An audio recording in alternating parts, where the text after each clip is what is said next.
А ние продължаваме напред с нещо, което и на двамата ни е обща слабост. Фестивала на планинарското кино в Банско. Банско Филмфест. При мен е тежък конфликт на интереси, защото съм член на жури. Член на международното много уважавано жури. Същевременно пък ти получи едно много хубаво признание от един изключителен човек, когато ще видим в по-подробно интервю по-късно в някои от следващите ни предавания, Ричард Паркс, който самия факт, че ти си взимал интервю от него, за него беше адски важно събитие, защото той е разбрал от тебе, че ти си участвал на Олимпийските игри в Лилехамер.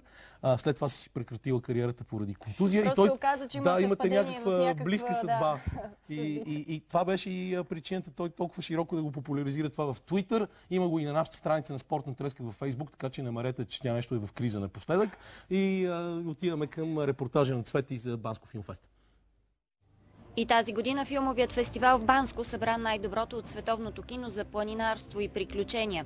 Апетитът на публиката отново беше задоволен с високостойностна продукция от целия свят. Очаквам да бъдат много добри впечатленията, защото сме се постарали да представим в рамките на фестивала актуалния елит на екстремните спортове, на приключенията и на пътешествията в света, а така също най-добрата възможна филмова програма по темата.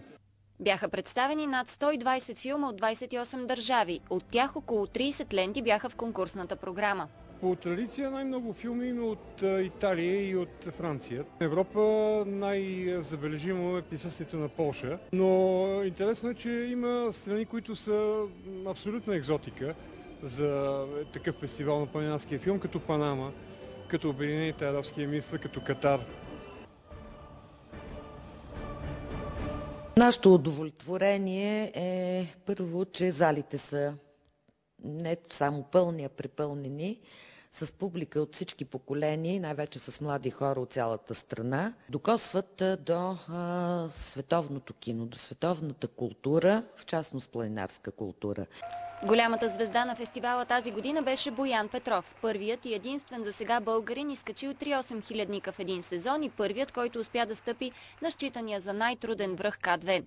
Представянето на филма му 3 по 8 хиляди препълни читалището в Банско и обра овациите. Продукцията ще бъде излъчена по БНТ следващата събота. В 6 дни на фестивала зрителите се запознаха и с поредните големи имена от чужбина. Сред тях беше Ричард Паркс от Уелс. Той е бивш професионален състезател по ръгби, но заради тежка контузия на рамото преди 4 години прекратява кариерата си. Оказва се обаче, че намират друга страст и се справят толкова добре с нея, че в момента държи рекорда за най-бързо изкачване на 7-те най-високи върхове на 7-те континента, плюс достигане до Южния и Северния полюс. Той прави всичко това за 6 месеца и 11 дни. Благодарен съм, че мога да правя това, което правя сега. Малко са хората, които имат този шанс и аз съм горд. Нямаше да съм тук сега, ако не беше кариерата ми в ръгби и това, което този спорт ми даде. Обичам еднакво и ръгби, и алпинизма. Но си мисля, че животът е прекрасен, защото когато една врата се затвори за мен, всъщност най-лошия период в живота ми ме доведе до това, което съм сега. И това ми харесва. Презентация направи и първият човек, достигнал Южния полюс с велосипед. Това е Хуан Менендес Гранадос от Испания. Той прави експедицията си за 46 дни абсолютно самостоятелно, без да има подготвени лагери и помощен екип. Когато си сам, трябва да си много концентриран, защото когато всичко е наред, няма проблеми. Но когато замръзваш или попаднеш в буря, или ти свърши храната, както стана при мен, тогава е наистина много опасно.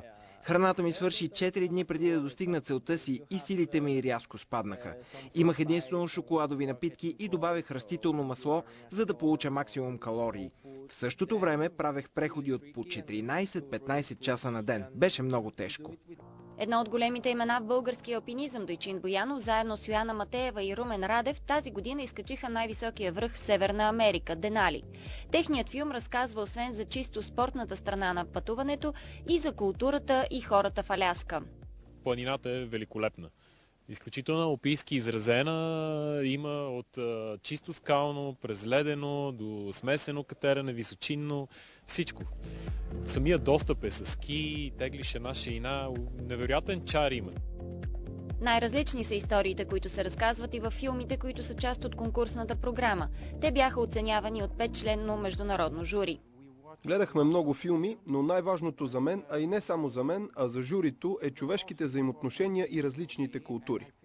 Филмите показват история, но също така и перспектива за бъдещето. Показват още уважение към различни култури, както и предизвикателства към човека не само в планината. Филмите са прекрасни. Гледайте ги. В крайна сметка има и победители. Голямата награда е за холандския филм "Гласове от тундрата". Специалната награда на журито е за "Пазителката на планината" от Съединените щати. Филм на БНТ пък получи приза за българска лента "Мечтата Еверест" на режисьора Николай Стоянов. Американската продукция "Лешоядите на Тибет" получи наградата на община Банско за филм, отразяващ културата и бита на планинарските народи. За най-добра реализация в екстремни условия беше избран "Стъпки по билото". "Шанс 1 на 1000" от Австрия взе приза за филм за планинарски спортове, приключения и изследвания.